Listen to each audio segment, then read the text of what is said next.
함께 보실 말씀은 요나서 3장 1절에서 5절까지의 말씀입니다. 함께 봉독하겠습니다. 시작.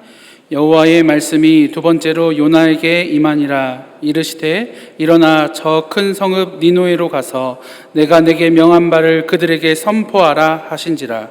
요나가 여호와의 말씀대로 일어나서 니느웨로 가니라. 니느웨는 4일 동안 걸을 만큼 하나님 앞에 큰 성읍이었더라. 요나가 그 성읍에 들어가서 하루 동안 다니며 외쳐 이르되 40일이 지나면 니느웨가 무너지리라 하였더니 니느웨 사람들이 하나님을 믿고 금식을 선포하고 높고 낮은 자를 막론하고 굵은 베옷을 입은지라. 아멘. 일어나라, 가라, 선포하라. 오늘 설교 제목입니다. 일어나라, 가라, 선포하라. 하나님께서 요나에게 말씀하셨습니다. 마치 전쟁을 떠나는 군사들에게 하는 말처럼 진취적이고 공격적으로 느껴집니다. 가서 싸워야 되는 것처럼 느껴집니다. 일어나라, 가라, 선포하라.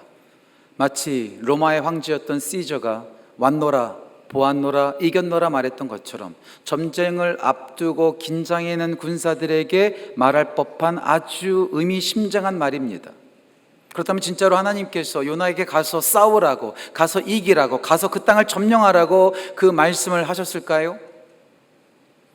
창세기 1장 28절 말씀 보면 첫 번째 명령이 등장합니다. 생육하고 번성하고 충만하고 정복하라는 말씀이 등장합니다. 물론 정복하라는 그 단어 자체가 공격적인 단어인 것만은 맞습니다.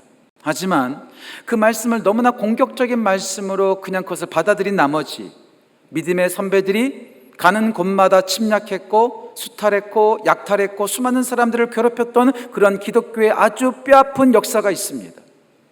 그 말씀은 점령하고 싸워서 이기고 다 죽이라는 말이 아닙니다. 어찌 보면 하나님께서 그 나라를 하나님의 나라로 선포하고 그 땅 가운데 하나님을 인정하라는 뜻이 거기에 있는 것이죠.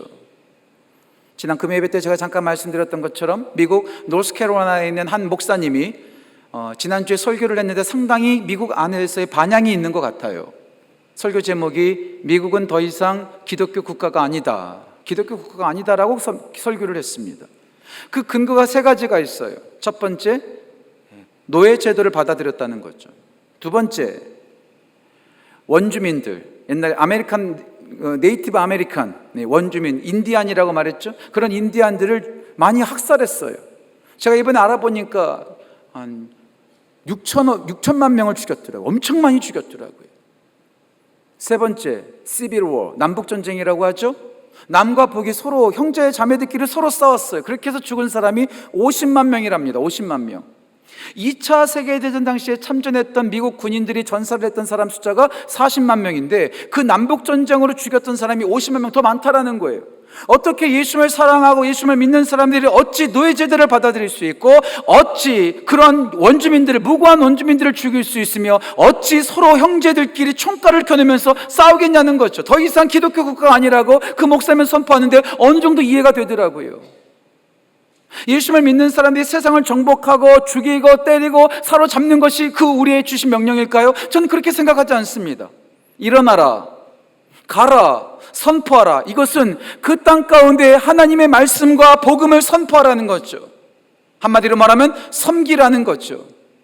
전 섬김 가운데 최고의 섬김을 복음을 선포하는 것이고 하나님의 말씀을 선포하는 것이고 하나님께로 돌아오게 하는 것이 가장 최고의 섬김이라고 생각합니다. 그런 의미에서 일어나라, 가라, 선포하라는 가서 죽이라는 것이 아니라 가서 섬기라는 선교의 명령이고 섬김의 명령이라는 거죠. 그 선교의 명령, 그 섬김의 명령을 요나만 듣고 있는 것이 아니라 오늘을 살아가고 있는 우리 모두도 우리 가운데 전해지고 있고 우리 가운데 선포되어지고 있다는 거죠. 우리 교회는 작년에 했던 것처럼 이번 연도도 5개의 나라로 선교를 떠납니다. 케냐, 우간다, 필리핀, 태국, 캄보디아 5개 나라로 떠납니다. 선교팀만 선교하는 것이 아니라 선교에 참전한 사람들만 선교하는 것이 아니라 우리 모두가 선교하는 교회, 선교함으로 온 열방을 섬기는 우리 교회, 우리 성도, 우리 모두 되시기를 주님의 이름으로 축복합니다. 자, 그렇다면 우리가 어떻게 선교할 수 있을까요? 어떻게 섬길 수 있을까요? 오늘 요나서를 통해서 요나의 모습을 통해서 요나 가운데 역사하시는 하나님을 통해서 선교를 어떻게 해야 될지 세 가지로 말씀을 나누고자 합니다. 첫 번째, 선교는 순종합니다. 선교는 순종하는 거예요. 성경에 보면 수많은 하나님의 명령이 등장합니다. 예배하라, 기도하라, 서로 사랑하라, 섬기라, 여러 가지 명령들이 등장합니다. 여기서 명령은 우리가 해도 되고 안 해도 되는 게 아닙니다. 우리에게 선택이 주어지지 않습니다. 옵션이 아닙니다. 반드시 해야 하는 것이 명령입니다. 호흡이 있는 자마다 여호와를 다 찬양할지어다, 명령입니다. 마태복음 6장 9절 너희는 이렇게 기도하라, 여기서 명령입니다. 명령. 서로 사랑하라, 명령어는 아니지만 필수적으로 해야 된다고 예수님께서 말씀하셨습니다. 섬기는 것도 마찬가지입니다. 그리고 마가복음 16장 15절 말씀 너희는 온 천하에 다니며 만민에게 복음을 전파하라, 명령입니다. 선택이 아닙니다. 명령이라는 거죠.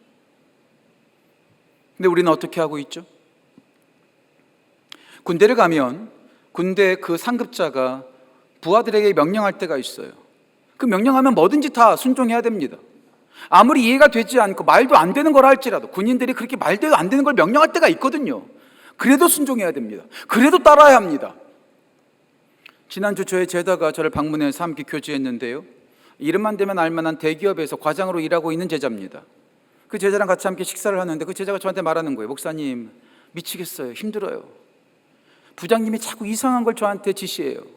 말도 안 되는 것을 지시해요. 자꾸 그런 걸 말한다는 거죠. 정말 힘들다는 거예요. 제가 뭐라고 말했을까요? 그냥 해. 봉급 받으려면, 월급 받으려면 해야 돼요. 이해가 안 돼도 상급자가 시키면, 보스가 시키면 그거 해야 되는 거예요. 대통령이 명령하면 다 따라야 되는 거예요. 나라가 세금 내라면 세금 내는 거예요. 법관이 깡땅땅 유지하면 그 유지에 따라야 되는 거예요. 그냥 토달 수 없어요. 이런 표현에서 죄송합니다. 까라면 까는 거예요. 군대에서 명령하면 따라야 되는 거예요. 직장에서 상급자가 말하면 따라야 되는 거예요. 모두가 다 군술 없이 명령에 따릅니다. 그런데 이상하지 않습니까? 대통령보다 훨씬 크신, 군인의 그 상급자보다 훨씬 완벽하신 하나님께서 명령하시는데 우리는 군소리 없이 순종하지 않습니다. 궁시렁댑니다. 할지 말지를 고민합니다. 세상이 말하면 곧바로 하는데 하나님께서 명령하면 할지 말지를 고민해요. 안 그러세요? 저는 그렇거든요. 그냥 저로 얘기할게요. 하나님의 명령과 말씀을 들으면 우리는 대충 두 가지 정도를 고민하는 것 같아요. 저 같은 경우는 두 가지 정도 고민하는 것 같아요. 첫 번째, 이 하나님의 말씀을 순종하면 나에게 이득이 될지 않을지를 따져봅니다. 그렇지 않아요? 이 말씀을 따르면, 이 말씀대로 살아가면 나에게 이득과 유익이 될지 않을지를 따져보기 시작합니다. 그렇지 않습니까? 두 번째, 이 말씀을 따라 순종하는 것이 가능한지 가능하지 않은지 확률을 계산합니다. 그렇지 않아요? 내가 이걸 하면 이것이 가능한지 가능하지 않은지 확률을 계산하고 있어요. 내게 이득이 될지 않을지를 따져보고 있고 확률을 계산하고 있습니다. 그렇지만 하나님께서 우리 간에 명령하실 때 그것을 따져보는 게 아니에요. 하나님께서 말씀하시면 내게 유익이 될지 되지 않을지를 따져보는 것이 아니라 따라가야 합니다. 따라야 합니다. 확률을 계산하는 것이 아니라, 가능한지 불가능한지 확률을 계산하는 것이 아니라 확신을 가지고 순종해야 합니다. 우리는 따지는 사람들이 아니라 따라가는 사람이고, 확률 따라 살아가는 사람들이 아니라 확신으로 살아가는 사람들입니다.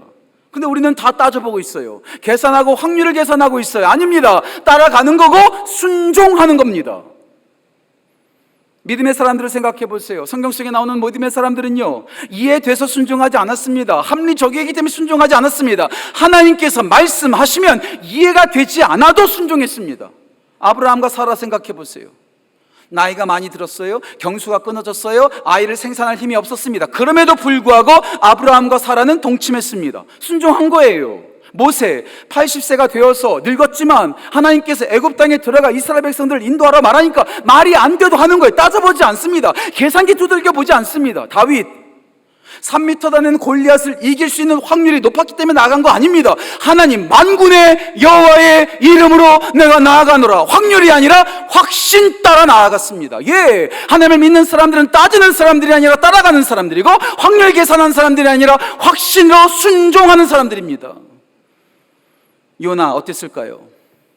오늘 요나 3장에서의 요나와 요나 1장에서의 요나는 다릅니다. 하나님께서 요나에게 말씀하십니다. 1장에서 말하죠. 가라, 일어나라, 가라, 그리고 외치라 말씀하십니다. 그런데 그때부터 계산했던 것 같아요. 따져보기 시작했던 것 같아요. 그 니느웨 사람들이 어떤 사람입니까? 북이스라엘에게는 원수입니다.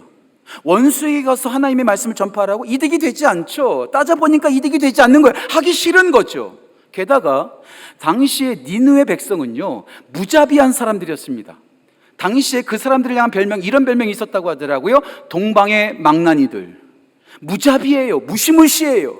그 니느웨 성 들어가는 입구에 보면 해골바가지와 뼈다귀들이 그렇게 많이 있었다고 합니다. 그들에게 걸리면 뼈도 못 주시는 거예요. 다 죽는 거예요. 그렇게 무시무시하고 잔인한 그 백성들에게 가서 말씀을 전한다? 가능성이 없죠. 확률이 떨어지죠. 그러니까 가기 싫은 거예요. 그래서 그 말씀을 듣고 요나서 1장을 보면 요나가 하나님의 낯을 피하여, 여호와의 낯을 피하여 니느웨가 아니라 다시스로 반대 방향으로 도망쳐 버립니다. 하나님께 한 대 맞죠? 얻어맞죠? 그리고 오늘 3장에 이르렀습니다. 하나님께서 똑같이 명령하십니다. 일어나라, 가라, 선포하라. 그때 요나가 어떻게 반응하죠? 오늘 3절 말씀, 요나가 말씀대로 일어납니다. 말씀대로. 자기의 생각대로 이득을 따지지 않고 확률 계산하지 않고 하나님의 말씀대로 순종하여 일어났다는 것. 예, 선교의 시작은 순종입니다. 따지는 것이 아닙니다. 확률 계산하는 것이 아닙니다. 이해되지 않아도 하나님께서 말씀하시면 우리는 그것의 말씀대로 순종하며 나아가야 된다는 것. 우리 모두가 선교의 명령 앞에 계산하는 것이 아니라, 따져보는 것이 아니라 하나님의 말씀에 따라가고 확신을 가지고 순종하는 귀한 은혜가 우리 교회, 우리 성도, 우리 모두 가운데 넘치기를 주님의 이름으로 축복합니다. 선교 순종합니다. 두 번째, 선교 희생합니다. 선교 희생합니다. 세상에 거저 이루어지는 것 없습니다. 세상에 공짜 없습니다. 이런 말이 있죠. No pain, no gain. No cross, no crown. 고통 없이 얻어지는 것 없습니다. 십자가 없는 영광은 없습니다. 시편 126편 5절에 나와 있는 말씀처럼 울며 씨를 뿌리는 자는 기쁨으로 단을 거두리로다. 기쁨으로 단을 거둘 수 있는 것은 울며 씨를 뿌리는 대가를 지불하고 희생했기 까닭에 그렇게 수확이 있어지는 거예요. 다시 말씀드릴게요. 고통 없는 열매는 없습니다. 십자가 없는 영광은 없습니다. 눈물을 뿌려 씨를 뿌릴 때에 그때 우리가 기쁨으로 단을 거둘 수 있는데, 우리와 저를 포함한 우리 모두의 생각이 어떤 거죠? 고생하고 싶지는 않은 거예요. 대가를 지불하지 않고 얻기를 바랍니다. 눈물을 흘리지 않고 기쁨의 수확을 얻기를 바라는 마음들이 저와 우리 모두 가운데 있지 않습니까? 대가를 지불하지 않고 희생하지 않고 뭔가 얻으려는 사람을 전문적인 용어로 뭐라고 말할까요? 모르세요? 불안당. 안이 불자 땀 한자 무리당자. 땀 흘리지 않고 뭔가 얻어내려는 사람이 불안당이요. 조직폭력배가 불안당이 아닙니다. 바깥에 있는 사람들이 아닙니다. 우리도 땀을 흘리지 않고 대가를 지불하지 않고 희생하지 않고 뭔가 얻으려고 한다면 우리도 불안당이요. 하나님의 모든 일은 거저 이루어지지 않았습니다. 누군가가 대가를 지불하고 희생을 했기 까닭에 놀라운 열매를 맺을 수 있었다는 거죠. 예레미야를 생각해 보세요. 예레미야가 하나님의 말씀을 전파하기 위해서 얼마나 많은 대가를 지불했는지 몰라요. 얻어맞았습니다. 구덩이에 빠졌습니다. 수많은 수모를 당합니다. 에스라와 느헤미야, 영적인 회복과 이스라엘의 무너진 성벽을 재건하기 위해서 에스라와 느헤미야는요, 불철주야 성실하게 일했습니다. 수많은 사람들의 비난을 받으면서도 그것을 감내했습니다. 거저 이루어지지 않았어요. 예수님의 제자들, 예수님의 사명을 받고 온 땅으로 흩어져서 핍박과 환난 속에서도 그들은 계속해서 말씀을 전파했다는 것, 어려움 속에서도 말씀을 전파했습니다. 그 대표적인 사람이 사도 바울 아닐까요? 사도 바울. 그는 사명을 위해서 목숨을 버렸습니다. 다시 말씀드릴게요. 사명을 위해서 생명을 포기했습니다. 사도행전 20장 24절 말씀, 나의 달려갈 길과 주 예수께 받은 사명, 곧 하나님의 은혜 복음을 증언하는 일을 마치려면은 나의 생명조차 귀한 것으로 여기지 아니하노라. 사명을 감당하기 위해서 생명을 귀하게 여기지 않았던 사람이 사도 바울이라는 것. 그래서 고린도후서 11장에 가보면 사도 바울이 복음을 전하기 위해서, 선교하기 위해서 당했던 모든 수고와 모든 어려움들이 거기에 집약돼서 나옵니다. 제가 한번 세봤더니 세는 사람의 관점과 띄어쓰기를 따라서 다 다르겠지만 제가 센 것에 따르면 그가 복음을 전하기 위해서 당했던 고통과 대가가 23가지가 등장하더라고요. 그 중에 8가지의 위험이 등장합니다. 8가지의 위험. 강의 위험, 강도의 위험, 동족의 위험, 이방인의 위험, 산의 위험, 시내의 위험, 광야의 위험, 바다의 위험, 거짓 형제들의 위험. 그는 위험에도 불구하고 포기하지 않고 대가를 지불하며 그 복음을 증거하기 위해서 포기하지 않고 목숨이 다하는 그 순간까지, 호흡이 멈추는 그 순간까지 그는 멈추지 않고 희생했다는 것. 오늘 지금 우리는 여기서 예배하고 있습니다. 편안한 곳에서 시원하게 예배드리고 있습니다. 우리 모두는 예수님을 믿었습니다. 지금 예수님을 믿고 우리는 영원한 생명을 얻었습니다. 어떻게 예수님을 믿고 지금 어떻게 우리가 지금 여기서 예배를 드리고 있는 것일까요? 어쩌다 믿고 어쩌다 예배하는 것일까요? 재수 좋아서 하나님을 믿게 된 것일까요? 우연찮게 이렇게 된 것일까요? 천만의 만만의 말씀입니다. 거저 믿은 것 아닙니다. 거저 예배하게 된 것 아닙니다. 어쩌다 예배하고 어쩌다 하나님의 자녀가 돼서 영원한 생명을 누리게 된 것 아닙니다. 누군가가 우리가 믿기 전에, 우리가 예배하기 전에 누군가가 땀을 흘렸고 피를 흘렸기 까닭에 누군가의 대가 때문에 우리가 지금 여기 있다는 것. 거저 이루어진 게 아니에요. 누군가가 피를 흘렸어요. 핏값으로 우리가 지금 여기 있다는 거죠. 2003년도 제가 한 권의 책을 만났습니다.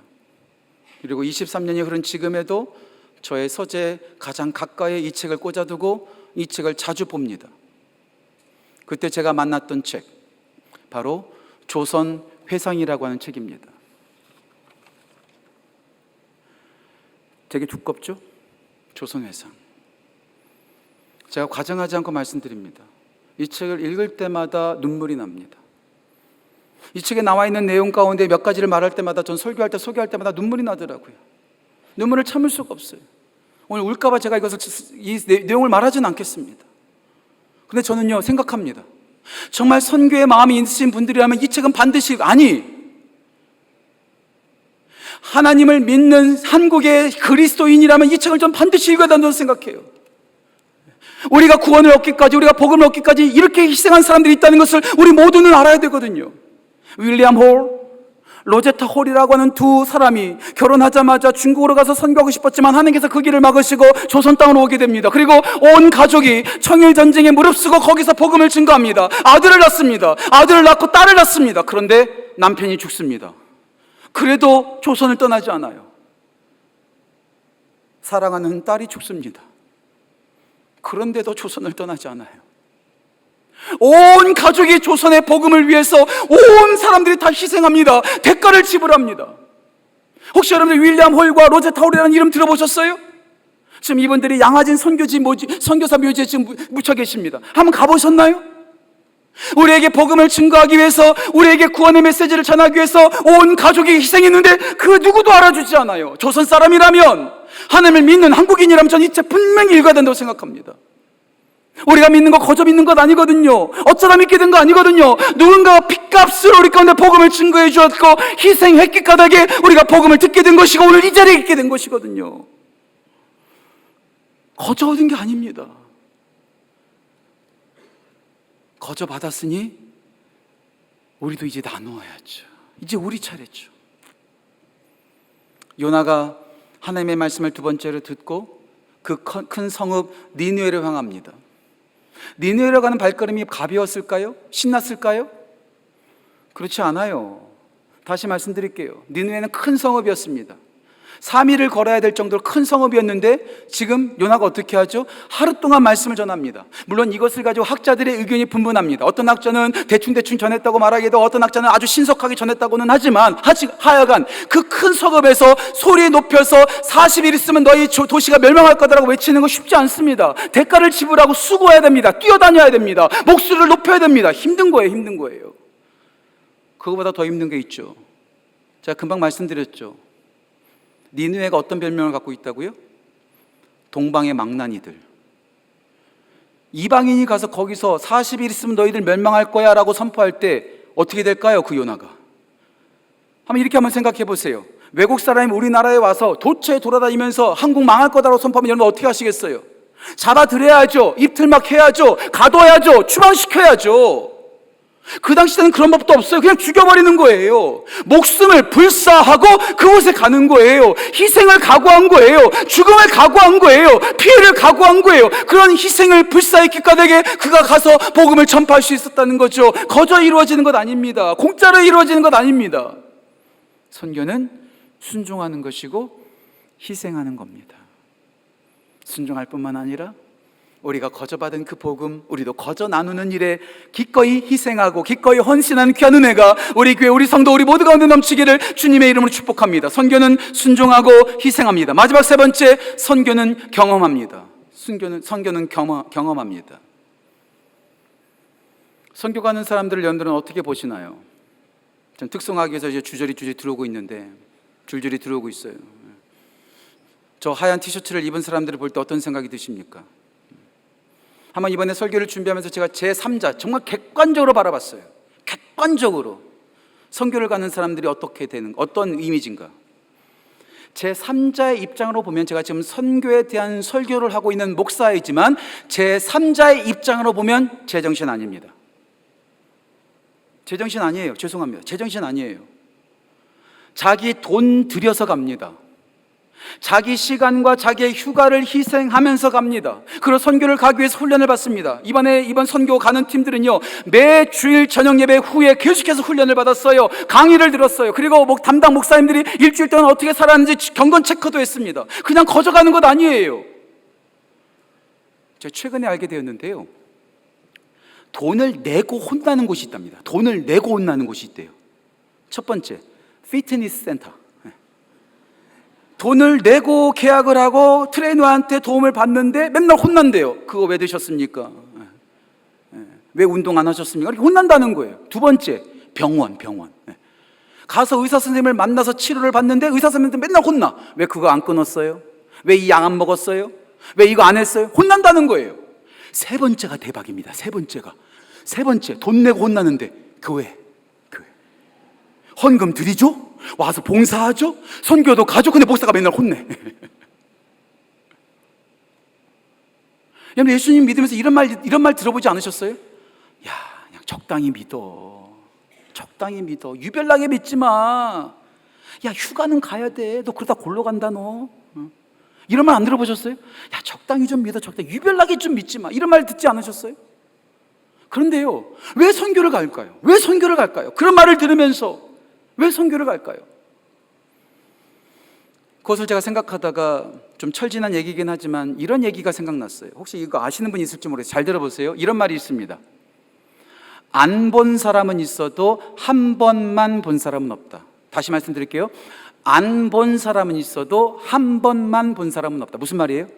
어떤 영상을 안 본 사람은 있어도 한 번만 본 사람, 무슨 영상에 중독성이 있다는 거예요. 한 번 보게 되면 계속해서 보게 된다는 거예요. 안 본 사람은 있어도 한 번만 본 사람은 없다라는 젊은이들의 말이 있는 것처럼, 저는 그것을 선교로 이렇게 말하고 싶어요. 한 번도 안 간 사람은 있지만 한 번만 간 사람은 없다. 선교. 한 번 안 간 사람 있지만 한 번만 간 사람은 없다. 무슨 말이에요? 선교에 중독이 있다는 거예요. 보니까 늘 선교하는 사람이 선교예요. 새로운 사람이 안 가고 늘 선교에 헌신하는 사람이 선교예요. 왜 그럴까요? 왜 그렇게 선교를 가는 걸까요? 자기의 시간과 육체와 재정과 모든 것을 해서 왜 그렇게 계속 선교하는 걸까요? 선교에 중독성이 있거든요. 무슨 중독성? 선교하다 보면 하나님의 일하심을 경험하거든요. 하나님께서 역사하심을 경험하거든요.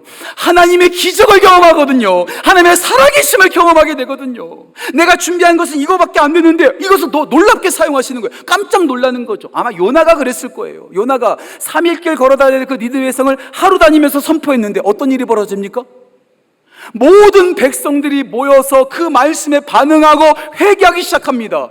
지위 고하를 막론하고 모두가 다 회개하기 시작합니다. 그 소식이 왕에게까지 들려집니다. 왕이 어떻게 했을까요? 그 요나 잡아넣어.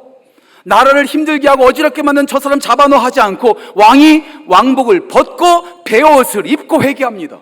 8절 말씀 보니까 짐승에게도 회개하라고 말시킵니다.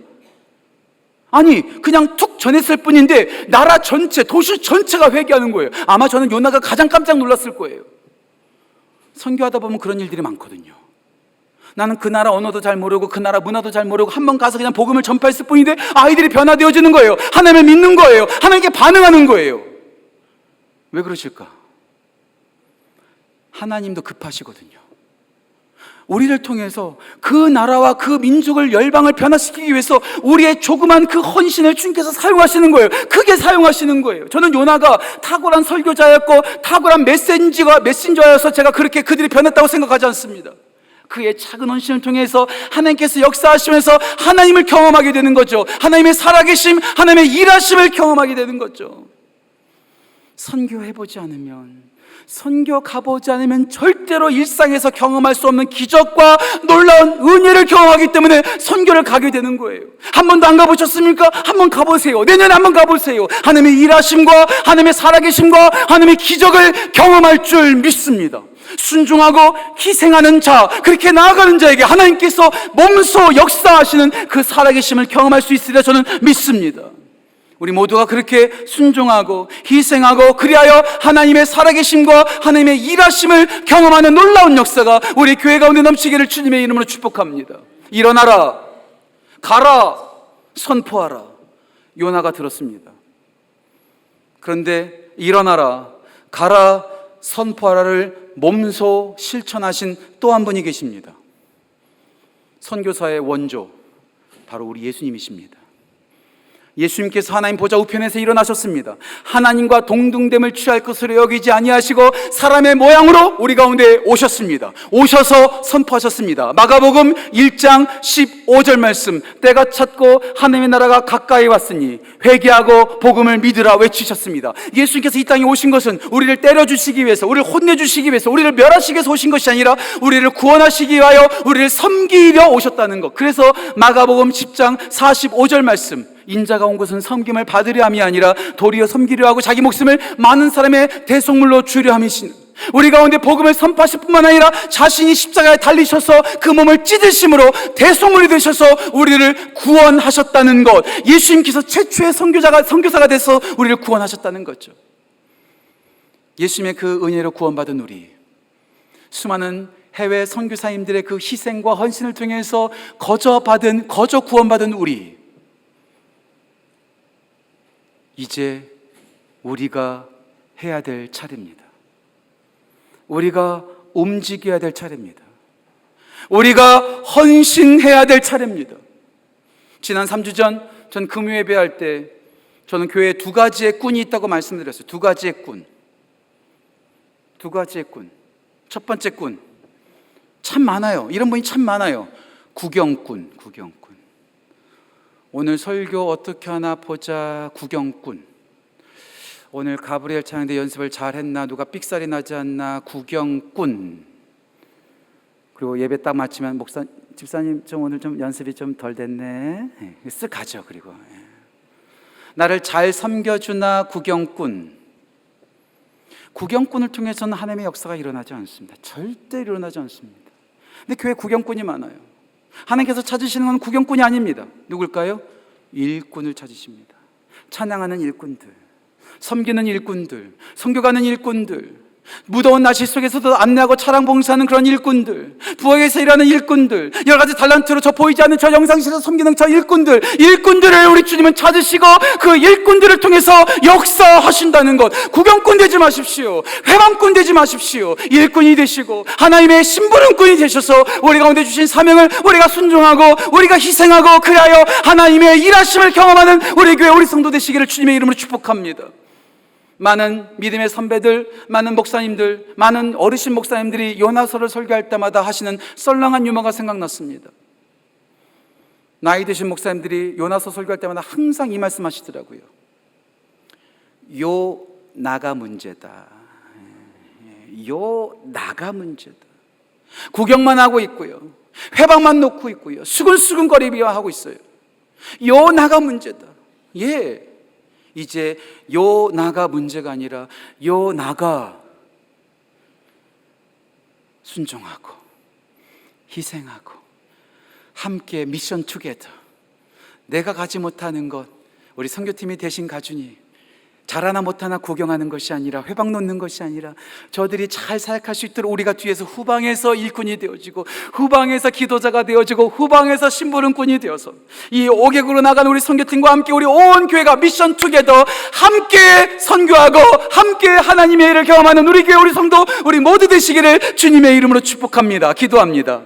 하나님 아버지, 우리 모두에게 말씀하십니다. 일어나라, 가라, 선포하고 외치라 말씀하십니다. 특정한 사람들만 그 말씀에 반응하는 것이 아니라 우리 온 교회가 반응하고 온 교회가 순종하고 희생하며 하나님의 살아계심과 하나님의 일하심을 경험하기를 간절히 소원하오니 우리 가운데 함께 하셔서 그 말씀에 반응하는 우리 모두 되게 인도하여 주옵소서. 오늘 선교 후원 주일, 우리가 함께 직접 선교를 가지 못하지만 우리를 대신해서, 우리를 대표해서 나아가는 우리 선교팀을 위해서 함께 기도하고 함께 후원하는 시간을 갖고자 하오니 우리의 마음을 활짝 열어주시고 함께 동참하게 인도하여 주옵소서. 감사드리며 귀하신 예수님의 이름으로 기도합니다. 아멘.